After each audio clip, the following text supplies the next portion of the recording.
What's poppin'? Your girl is back with another video. And yes, I got a story time for you today. So we just gonna hop right into this story.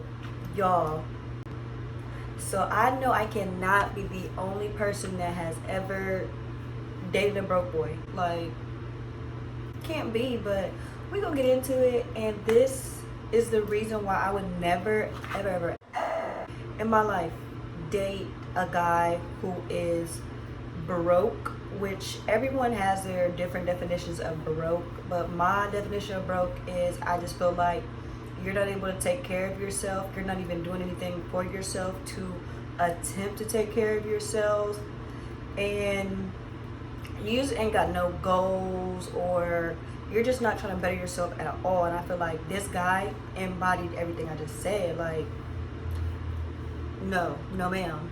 So that was basically him. So yeah, I would never date a broke guy, but I actually got inspired by this because I was watching a podcast, and the podcast was basically saying why you shouldn't date broke men. But enough about that. We just gonna get into this story. So y'all know I like to do a little backstory, let y'all know how I know these people. So basically, I met this guy through a job. So we met when I was like a freshman in high school, and we worked together, and me and him were like work besties, and we were like so close. We would always be like, okay, yeah, we like this or whatever, because we would always talk to each other about relationships, about family. Like, we were just like really close. Like, instead of working, me and him would go to a McDonald's and talk, or we would like go walk around the neighborhood, talk. Like, we really wouldn't be working, we would be talking. Like, we would do a little work, but we would be talking. Like, that was my talking buddy. So fast forward, I would say back, we got to our adult relationship, like adult life, I would call it. So he hits me up on, I mean, there was a little flirting up into this, but I really didn't take a little flirting serious. But when he said this is when I actually really realized that he was actually like trying to pursue me. And I'll probably like pop the little text message somewhere on the screen. But basically, he hits me up and he's just like, he wants to talk to me, but he doesn't have it right now, and he feels like I am high maintenance, so he feels like he has to come at me a certain way because I'm a certain caliber of girl, which back then, you know, everybody liked to date people for who they are. So I'm just watering it down, like, nah, like, I'm not even like that, you know, dumb. But that was basically how that was. So all right, y'all, somebody was at my door, but now we are back. So where we were at is he had sent the message. So we actually ended up going on a date. And when we went on the date, we had a little picnic at the park, and then we went to the movies. But the reason why we ended up having the picnic at the park is because he didn't actually look up the show times of the movie. We just kind of went straight up to the theater. So we were thinking, okay, well, while we wait, we might as well get something to eat. So we get food and then take it to the park. But when he had asked me what I had wanted to eat, we were like downtown, but it wasn't going to be that long before the movie started. So I'm just like, Taco Bell. You know, I go get Taco Bell. He's all shocked and stuff, like, what, Taco Bell? Like, I'm surprised like somebody like you want to eat Taco Bell or something. Like, I thought you would at least want Chipotle or da da da. I'm just looking like, should have been a red flag right there. But, you know, day was cool. We went on. But then I later found out that he was living with his friend at the time, which I don't necessarily think that is bad, because I feel like people do go through things in life. So I really didn't say anything about him living with his friend, but he was living with his friend, and he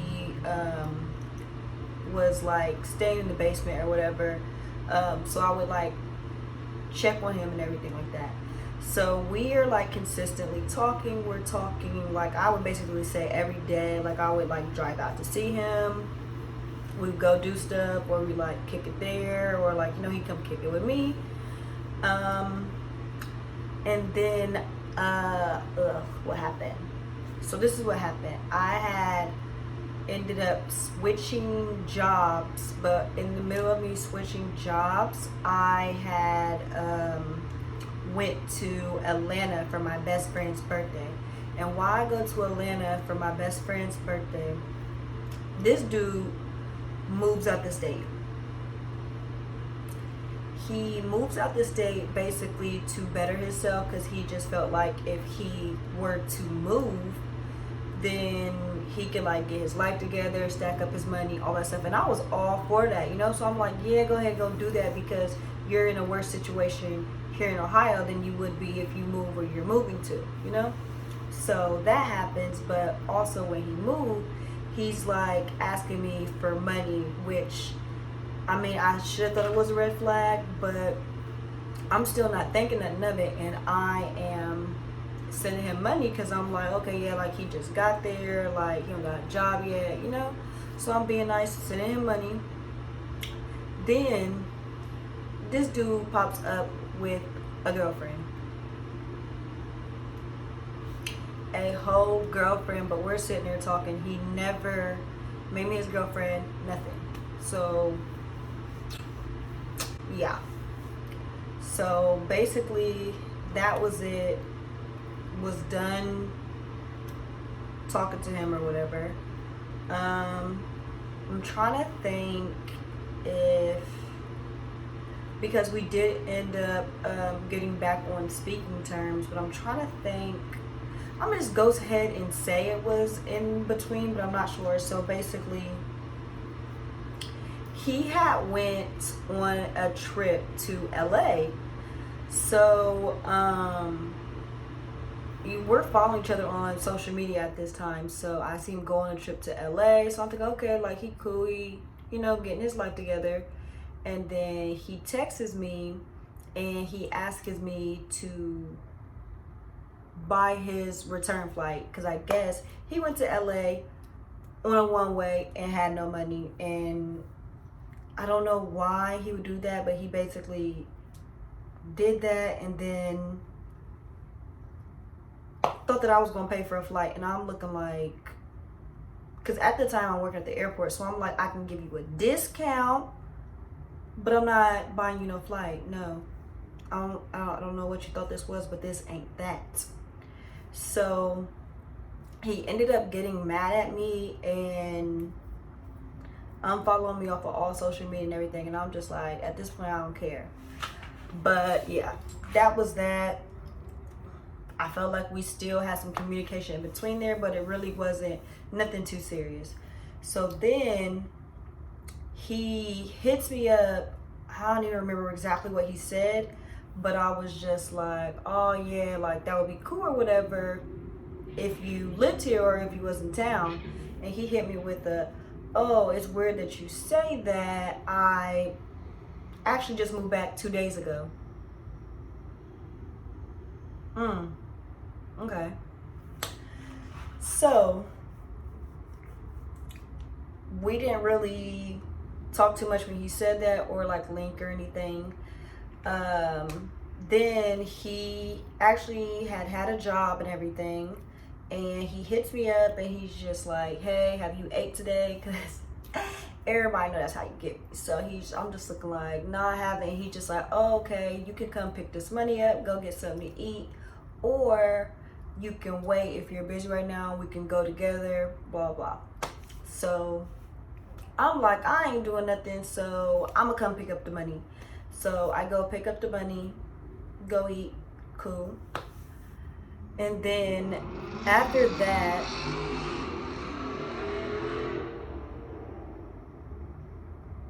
okay, and then after that, me and him end up basically we're starting to talk and everything.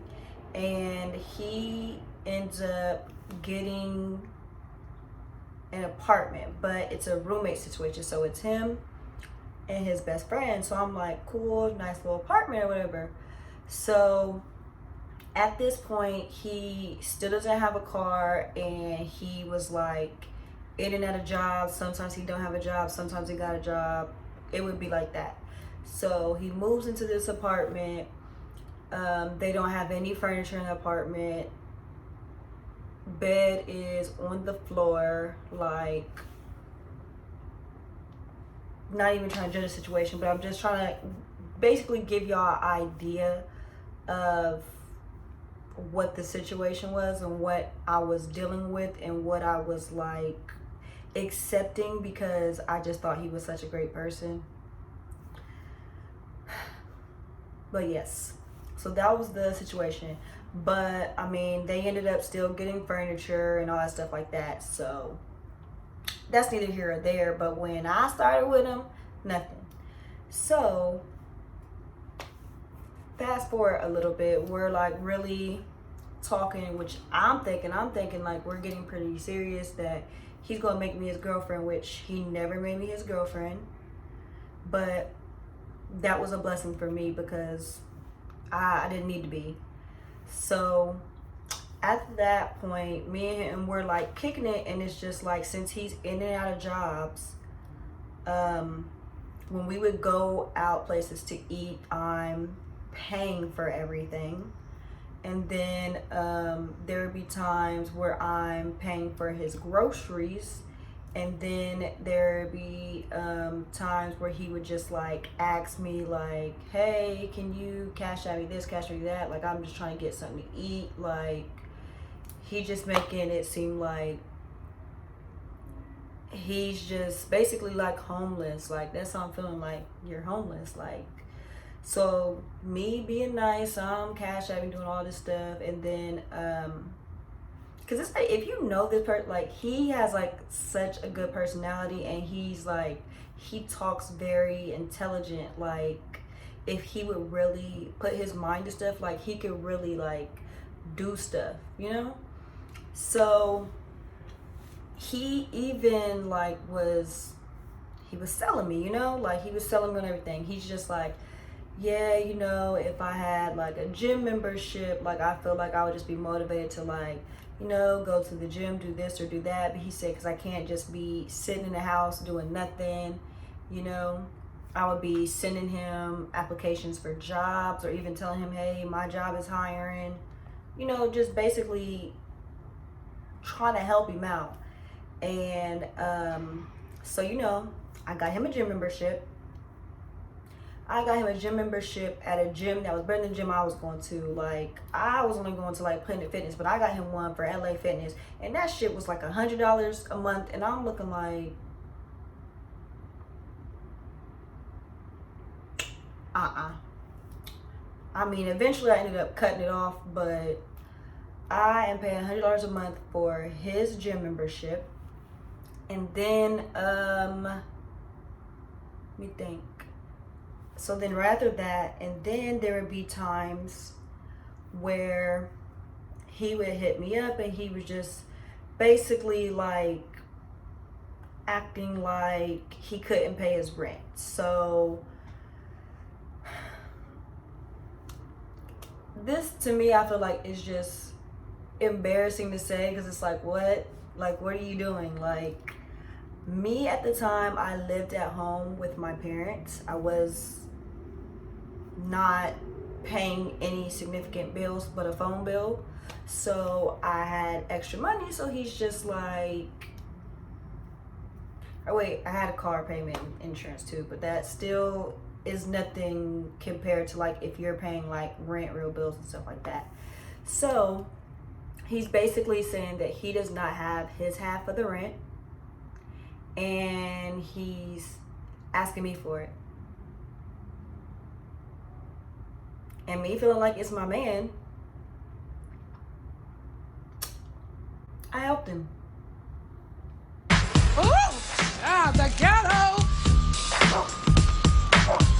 The ghetto. The ghetto. Not once, but twice. I helped him pay rent twice. Yeah.